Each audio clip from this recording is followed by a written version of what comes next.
Saranya road మీద నడుచుకుంటూ షమీర ఇంటికి వెళ్తూ ఉంటుంది. ఒసే షమీర, నీ సంగతి చెప్తానే. నువ్వు ఆడుతుంది నాటకమని దర్శన్ గారికి తెలిసేలా చేస్తాను. నీ ఆట కట్టిస్తాను. దర్శన్ గారిని నీకు దక్కకుండా చేస్తాను అని శరణ్య మనసులో అనుకుంటూ షమీర ఇంటికి వెళ్తుంది. ఇక అప్పుడు షమీర అనన్యతో ఫోన్లో మాట్లాడుతూ ఉంటుంది. ఓ షమీరా, దర్శన్ని దక్కించుకోవడం కోసం నువ్వు ఇంత చేస్తున్నావా అని అనన్య షమీరను అడుగుతూ ఉంటుంది. అవును, కానీ ఆ శరణ్య గురించే నాకు భయంగా ఉంది అని చెప్పి షమీర అనన్యతో చెప్తూ ఉంటుంది. దాని మొహం అదేం చేస్తుంది? దర్శన్ నీ చేతిలోకి వచ్చాక ఆ శరణ్య నిన్ను ఏం చెయ్యలేవదు షమీర అని చెప్పి అనన్య షమీరకు ధైర్యం చెప్తూ ఉంటుంది. Okay Shamira, all the best అని చెప్పి అనన్య చెప్తూ ఉంటే, ఏంటి ఫోన్లో ఆల్ ది బెస్ట్ చెప్పేస్తావా? మనం గెలిచాము. మనం త్వరలోనే ఆ సరే నేను ఓడించబోతున్నాము. పబ్బుకు వెళ్ళి పార్టీ చేసుకుందాం అనన్య అని చెప్పి షమీర చెప్తూ ఉంటుంది. త్వరగా రెడీ అవ్వు, నేను నీకోసం పబ్బులో వెయిట్ చేస్తూ ఉంటాను, త్వరగా వచ్చేయి అని చెప్పి షమీర ఫోన్ కట్ చేస్తుంది. ఇదంతా కూడా శరణ్య చాటుగా ఉండి వింటూ ఉంటుంది. ఇది పబ్బుకు వెళ్తుందా? ఓసే సమీరా, నీ గోతిని నువ్వే తవ్వుకున్నావే. దర్శన్ గారి ముందు నిన్ను బుక్ చేస్తాను, చూస్తూ ఉండు అని చెప్పి శరణ్య మనసులో అనుకుంటూ ఉంటుంది. ఇక షమీరా, అన్నయ్య రా పబ్బుకు వెళ్దాం, మనతో పాటు అనన్య వాళ్ళు కూడా వస్తున్నారు అని చెప్పి షమీర చెప్తూ ఉంటుంది. సరే పద వెళ్దాం అని చెప్పి ప్రకాష్ అంటాడు. ఇక ప్రకాష్ షమీర ఇద్దరూ కలిసి పబ్బుకి బయలుదేరతారు. శరణ్య చాటుగా ఉండి చూస్తూ ఉంటుంది. ఇక మరోవైపు అనన్య కూడా అమ్మ త్వరగా మనం పబ్బుకు వెళ్ళాలి అని చెప్పి చెప్తూ ఉంటుంది. అమ్మి, మనం చీరల్లో ఉన్నాము, పబ్బుకి ఓకేనా అని చెప్పి కాంచన అడుగుతూ ఉంటుంది. పర్వాలేదు పదమ్మా వెళ్దాం అని చెప్పి అనన్య చెప్తూ ఉంటుంది. ఇక అనన్య కాంచన ఇద్దరు కలిసి పబ్బుకు వెళ్తూ ఉంటారు. అప్పుడు లీలావతి కాంచన ఆగు అని చెప్పి పిలుస్తూ ఉంటుంది. ఏంటి వదిన గారు అని చెప్పి కాంచన కంగారు పడుతూ ఉంటుంది. అమ్మాయిని ఎక్కడికి తీసుకెళ్తున్నావు అని చెప్పి లీలావతి అడుగుతూ ఉంటుంది. కాంచన కంగారు పడుతూ ఉంటే పిల్లగాలి అల్లరి ఒళ్ళంతా గిల్లి అని చెప్పి అనన్య పిచ్చిదానిలాగా పాట పాడుతూ ఉంటుంది. ఏం లేదు వదిన గారు, అమ్మికి పిల్లగాలి పీలిస్తే గనక కాస్త మనసు కుదుట పడుతుందని బయటికి తీసుకెళ్తున్నాను అని చెప్పి కాంచన చెప్తూ ఉంటుంది. అయితే నేను కూడా వస్తాను పదా అని చెప్పి లీలావతి అంటూ ఉంటుంది. పర్వాలేదులేండి వదిన గారు, నేను అమ్మాయిని మేనేజ్ చేయగలను, అది నాకు బాగా అలవాటైపోయింది అని చెప్పి కాంచన చెప్తూ ఉంటుంది. వద్దు కాంచన, నేను కూడా వస్తాను అని చెప్పి లీలావతి చెప్తూ ఉంటుంది. వద్దు వదిన గారు, మీరు వస్తే ఇబ్బంది పడతారు, నేను తీసుకెళ్తాను అని చెప్పి కాంచన అనన్యను తీసుకొని బయటికి వస్తుంది. ఇద్దరూ కలిసి పబ్బుకు వెళ్తూ ఉంటారు. ఇక మరోవైపు శరణ్య, ఓసే సమీరా, నీ సంగతి చెప్తాను, ఇప్పుడే దర్శన్ గారికి ఫోన్ చేస్తాను అని చెప్పి మనసులో అనుకొని దర్శన్కి ఫోన్ చేస్తుంది. దర్శన్ ఫోన్ నెంబర్ చూసి ఇదేంటి శరణ్య నాకు ఫోన్ చేస్తుంది, ఎక్కడికి వెళ్ళుంటుంది అని చెప్పి మనసులో అనుకొని ఫోన్ లిఫ్ట్ చేసి శరణ్య అని చెప్పి అంటూ ఉంటే, ఎక్కడున్నారండి అని చెప్పి శరణ్య అడుగుతూ ఉంటుంది. ఇంట్లోనే ఉన్నాను శరణ్య అని చెప్పి దర్శన్ చెప్తూ ఉంటాడు. మీరు అర్జెంటుగా పబ్బుకు రావాలండి అని చెప్పి శరణ్య చెప్తూ ఉంటుంది. పబ్బుకా ఎందుకు శరణ్య అని చెప్పి దర్శన్ అడుగుతూ ఉంటాడు. ఆ షమీర పబ్బుకు వచ్చిందండి, దానికి క్యాన్సర్ లేదని నేను చెప్తే మీరు నమ్మలేదు కదా, దాన్ని ఇప్పుడు మీ ముందే నిరూపిస్తాను, మీరు పబ్బుకు రండి అని చెప్పి శరణ్య చెప్తూ ఉంటే, సరే ఇప్పుడే వస్తాను శరణ్య అని చెప్పి దర్శన్ అంటాడు. ఇక మరోవైపు అనన్య కాంచన ఇద్దరూ కలిసి పబ్బుకు వెళ్తారు. పబ్బు ఎంట్రన్స్లోనే కాంచన అనన్యను ఆఫ్ చేస్తారు. మోడ్రన్ డ్రెస్లోనే పబ్లోకి ఎంట్రీ ఉంటుంది అని చెప్పి ఎంట్రన్స్లోనే ఆఫ్ చేస్తారు. సరే పదమ్మా డ్రెస్ చేంజ్ చేసుకొని వద్దాం అని చెప్పి అనన్య కాంచన ఇద్దరు కూడా పక్కకు వెళ్ళి మోడ్రన్ డ్రెస్సులు వేసుకొని పబ్లోకి వెళ్తారు. ఇక పబ్లోకి వెళ్ళగానే కాంచన కళ్ళజోడు పెట్టుకొని అటు ఇటు చూస్తూ, అమ్మి ఏందమ్మి అంత చీకటిగా కనిపిస్తుంది అని చెప్పి అడుగుతూ ఉంటుంది. ముందు ఆ కళ్ళజోడు తీయి అని చెప్పి అనన్య కళ్ళజోడును తీస్తుంది. అమ్మి ఈ పాటలు ఈ సౌండ్లకు తలంతా నొప్పిగా ఉందమ్మి అని చెప్పి కాంచన చెప్తూ ఉంటుంది.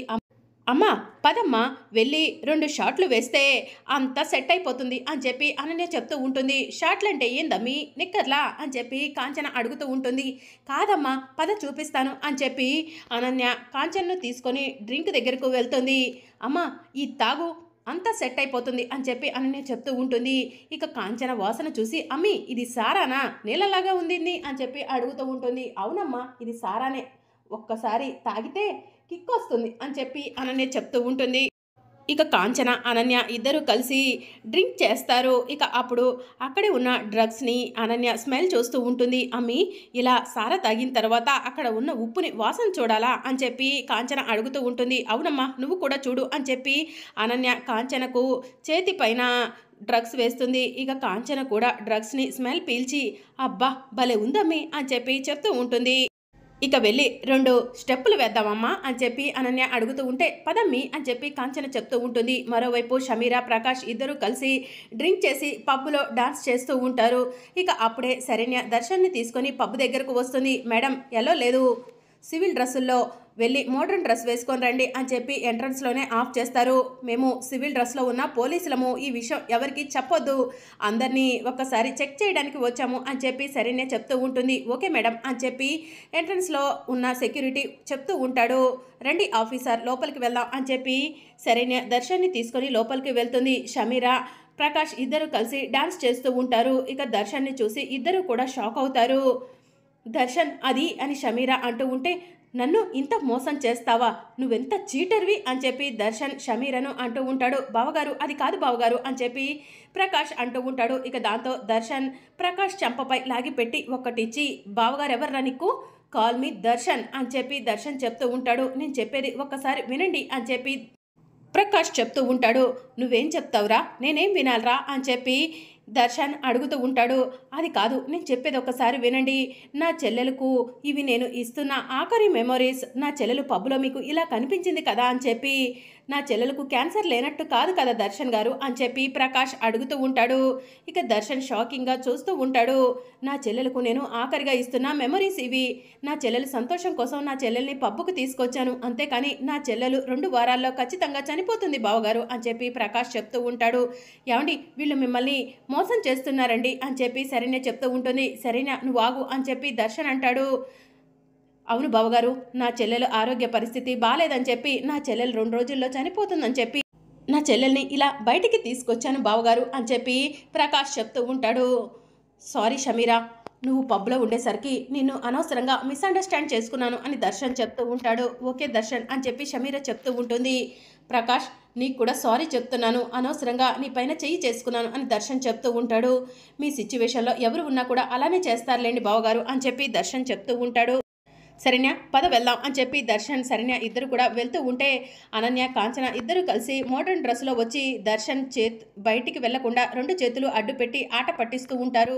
ఇక దర్శన్ అనన్యను, కాంచన్ను చూసి ఒక్కసారి షాక్ అవుతాడు. ఇక షమీర కూడా ఇదంతా చూసి నేను ఎలాగో ఒకలా తప్పించుకున్నాను, కానీ వీళ్ళెలా తప్పించుకుంటారు అని చెప్పి టెన్షన్ పడుతూ ఉంటుంది. ఇక అనన్య దర్శన్ని చూసి పిచ్చిదానిలాగా పబ్బులో నటిస్తూ అమ్మా రింగా రింగా రోజెస్ ఆడదాం అని చెప్పి అంటూ ఉంటుంది. అలాంటి పాటలు ఇక్కడ పెట్టరమ్మి అని చెప్పి కాంచన చెప్తూ ఉంటుంది. ఏంటి అత్తయ్య గారు ఇదంతా, అసలు ఈ గెటప్ ఏంటి, మీ వేషం ఏంటి అని చెప్పి దర్శన్ అడుగుతూ ఉంటాడు. ఏంటి పెద్దమ్మ ఇదంతా అని చెప్పి శరణ్య అడుగుతూ ఉంటుంది. అమ్మి దీనికి కాస్త గాలి పీల్చుకుంటుంది, కానీ బయటికి తీసుకువస్తే బయట ఎవరో పబ్బులో బర్త్డే పార్టీ ఉందని మాట్లాడుకుంటుంటే ఇది విన్నది. బర్త్డే పార్టీకి మనం కూడా వెళ్దామని గొడవ చేసింది. గొడవకి తట్టుకోలేక పబ్బుకు వచ్చాము. దీంతో పాటు 4 స్టెప్పులు వేయక తప్పలేదమ్మి అని చెప్పి కాంచన శరణ్యకు చెప్తూ ఉంటుంది. మా ఇంటికి ఒక మర్యాద పరువు ఉన్నాయి, మీరు ఇలా బరి తెగించి ఇలాంటి డ్రెస్సులు వేసుకొని మా కుటుంబ పరువు తీస్తే ఎలా అత్తయ్య గారు, ఇంట్లో ఒక పిచ్చిదే ఉందనుకున్నాను, ఆ పిచ్చిదానికి తోడు మీరు కూడా సరిపోయారు అని చెప్పి దర్శన్ అంటూ ఉంటాడు. క్షమించండి అల్లుడు గారు అని చెప్పి కాంచన చెప్తూ ఉంటుంది. సరే వదినకు తొందరగా వెళ్ళి డ్రెస్ చేంజ్ చేసుకొని రండి, ఇంటికి వెళ్దాం అని చెప్పి దర్శన్ చెప్తూ ఉంటాడు. సరే అల్లుడు గారు అని చెప్పి కాంచన అనన్యని తీసుకొని పక్కకు వెళ్తుంది. ఇక శరణ్య షమీర వైపు కోపంగా చూస్తూ పబ్బుల నుంచి బయటకు వెళ్తుంది. ఇక దర్శన్ వాళ్ళు కారులో వెళ్తూ ఉంటారు. అప్పుడే ఆనంద భైరవి ఫోన్ చేసి నాన్న దర్శన్ గోల్డ్ తీసుకోవడం పూర్తయిపోయింది, నువ్వు వచ్చి మమ్మల్ని పికప్ చేసుకో అని చెప్పి చెప్తూ ఉంటుంది. సరే అమ్మా అని చెప్పి దర్శన్ అంటాడు. ఇక దర్శన్ అనన్య వాళ్ళను కారులో ఇంటి దగ్గరకు తీసుకొచ్చి అత్తయ్య గారు వదిన్ని తీసుకొని లోపలికి వెళ్ళండి అని చెప్పి చెప్తూ ఉంటాడు. అమ్మి కారు దిగు అని చెప్పి కాంచన చెప్తూ ఉంటుంది. నేను దిగను, నేను చంద్రమండలం వరకు వెళ్ళి చుక్కలను చూసొస్తాను కారులో అని చెప్పి అనన్య చెప్తూ ఉంటుంది. మాకు ఇప్పటికే చుక్కలు చూపించారు, చాలు వదిన గారు కారు దిగండి, నేను అమ్మ వాళ్ళను పికప్ చేసుకోవాలి అని దర్శన్ చెప్తూ ఉంటాడు. ఇంకా అమ్మి ప్లీజ్ అమ్మి కారు దిగు అని కాంచన చెప్తూ ఉంటే అయితే నన్ను ఎత్తుకుంటావా అని చెప్పి అనన్య అడుగుతూ ఉంటుంది. ఎత్తుకుంటాను అని చెప్పి కాంచన చెప్తూ ఉంటుంది. ఇక అనన్య కాంచన ఇద్దరు కలిసి కారు దిగుతారు.